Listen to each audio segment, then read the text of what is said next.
Sadhguru, these days many people are diagnosed with thyroid problems, either hypothyroidism or hyper or hypothyroidism.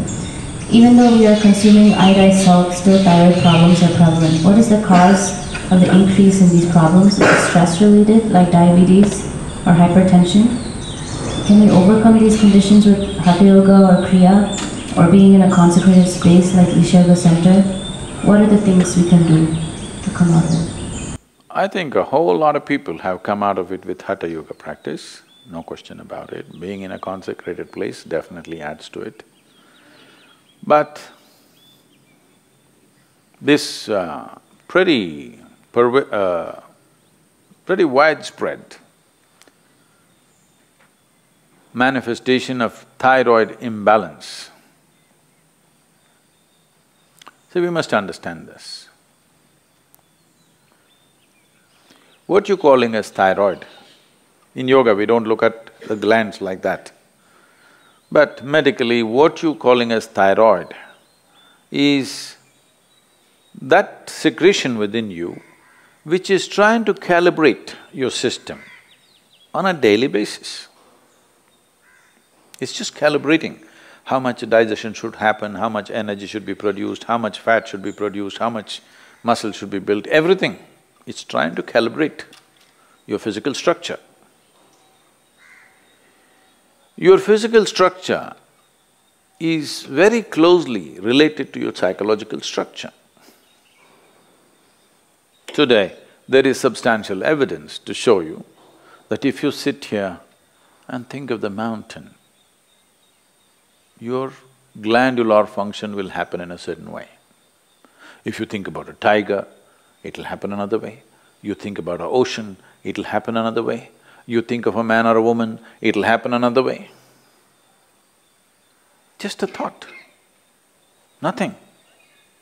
No contact with mountain, no contact with tiger, no contact with man, woman or ocean. Just a thought will fluctuate the glandular function. I'm saying that is how fine the system is, that it is trying to calibrate everything to keep you in a good place. The problem with you is, you need a bullock cart because you are the missing link. You need a bullock cart, but they gave you a fine spaceship. Every little thing will do a world of things. Simply if you touch it, go boom, waves of stuff happening in the system. Simply if you look like this and make one conclusion about the tree, this will go into many varieties of chemical and other kinds of variations. Glandular functions will change. Wherever you may be, whether you're in Mumbai or New York or London, wherever, just look at the situation in which you're walking. Maybe socially you've gotten used to those things, but look at the kind of atmosphere you're walking in, the number of things that are happening, none of them are conducive for this life. You might have gotten adjusted to it. Maybe now you can't live out of those cities, that's another matter. But the life that you are is not seeking that kind of atmosphere. So the number of variations that are happening within you are not in your favor. Glandular dysfunction is just one manifestation. A very highly calibrated function of glandular function, one thing is the thyroid. It's easily noticeable. The first thing, your physiological and psychological parameters get thrown off a bit simply because disturbance. And another dimension is what's the disturbance that's happening from within you, your own psychological patterns. Another dimension of disturbance is what kind of food is getting into you. There is no way you can eat anything today which is not chemically infested. If you're eating very organic food, it's little organic chemicals they're using. It's come to that place. It's very difficult to eat something that's just grown in the wild forest. You can pluck out something and eat. That's very, very little, not even a small percentage of people are capable of eating that anymore. It's all from the marketplace. And what goes into the marketplace is all about more, not about what. And also this, in this country, all these things are gone now, don't worry. My grandmother, every day the vegetable seller, they used to come home with a basket. Just then in the morning they would have plucked, by 7:38 they're at the doorstep. When they come, and she will look at this, when she wants to buy it, she won't allow the vegetable seller to touch the vegetables. They plucked and brought it. It's fresh, just now it's come off the plant. But if it has to go into the balance or if she has to choose 1, 2, 3, 4 like this, she won't let them touch it. You don't touch my vegetables. This is not to keep bacteria away. She doesn't want that woman or that man to touch the vegetables that her children and grandchildren will eat. She will touch it in a certain way. She will fondle it, she'll caress it, she'll look at it like this, and then she will cut it and make it. Don't think this is all funny. If all these things are missing in your life, you have to take pills to manage your glandular function, and there is no way by popping a pill you can get it into balance, you can suppress it. You cannot get it into proper balance, no way, because every day it's different, every moment it's different. This is calibration, a very active calibration that's happening. You kill it and just take a pill and somehow manage. You are a little dysfunctional machine. With this dysfunctional machine will manifest in so many ways, and you will only know it when you stretch it. When you're living with minimal stuff, it won't show up. It's like this. See, even if you have a flat tire on your car, at 20 kilometers you can drive home, Some things will crack up, some things will tear up, but still you can drive. Only if you're hitting 200 kilometers per hour, then if the tire goes flat, then you know you fly off the road. So that's all it is. If all these things are taken care of well, now when you rev up your life to function at a much higher level, simply it'll go.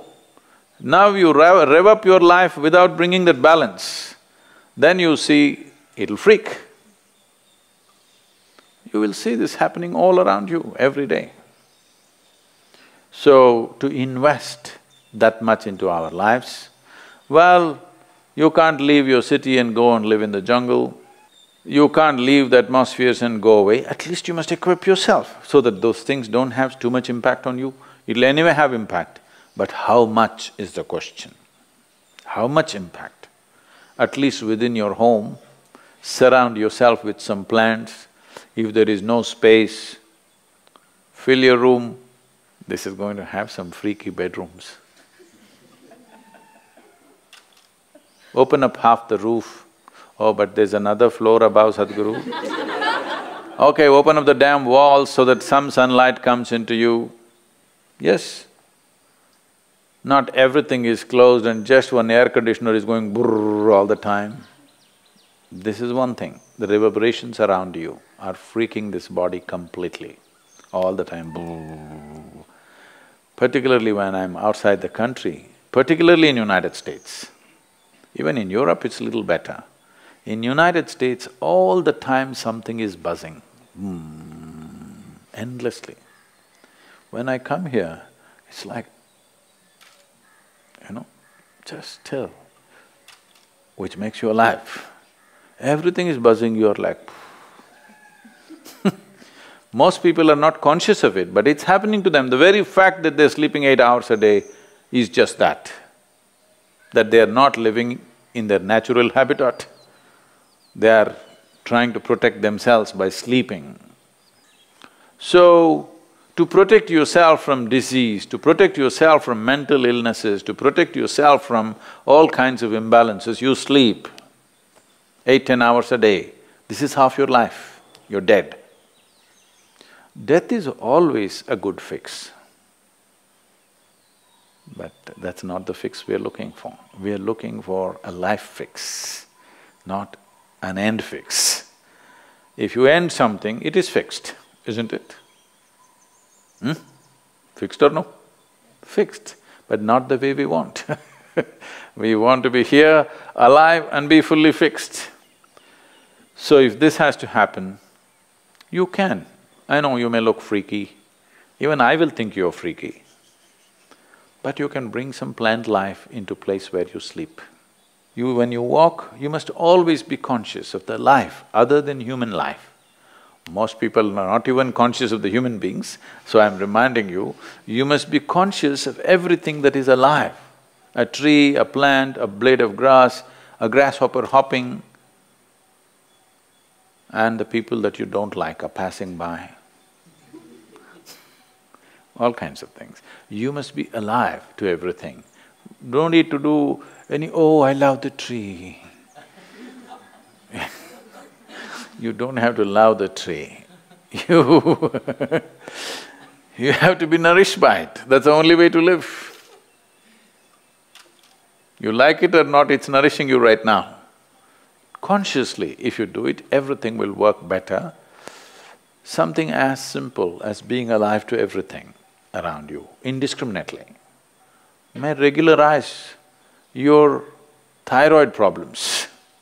Of course, morning Hatha Yoga is there, Kriyas are there, all these things will definitely help, and the consecrated, powerfully consecrated spaces are there.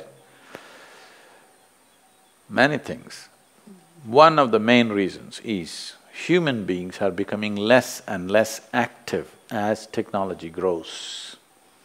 In a day, on an average human being, how much activity, physical activity they used to perform in the past, previous generations of people, and how much physical activity all of us are performing right now is abysmally low. With such a low level of activity, keeping the balance in the system is difficult. So little imbalance, don't go to bed.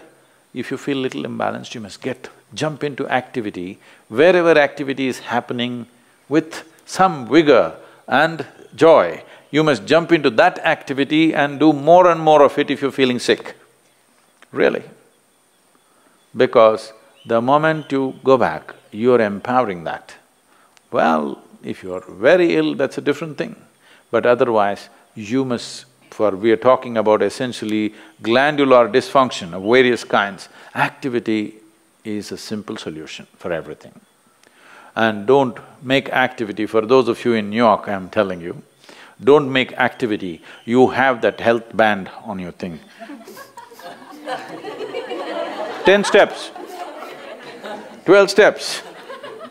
Don't do this, that's not the way to do activity, you may get more sick by doing that. Simply, joyfully doing something. Being joyfully alive. Activity is, if you do not know how to sit here and be exuberantly alive, just go and play. Play a game, run around simply. Just imitate the grasshopper when you're walking. Try. Why not? You never did this? This is the problem with you. When you go now, I want to see you because you're going to walk on the grass. You better grow like a grasshopper. Chuk, chuk, chuk, chuk, chuk. You will see how much aliveness will happen with you. Essentially, your fundamental problem is you have become bloody serious about your life.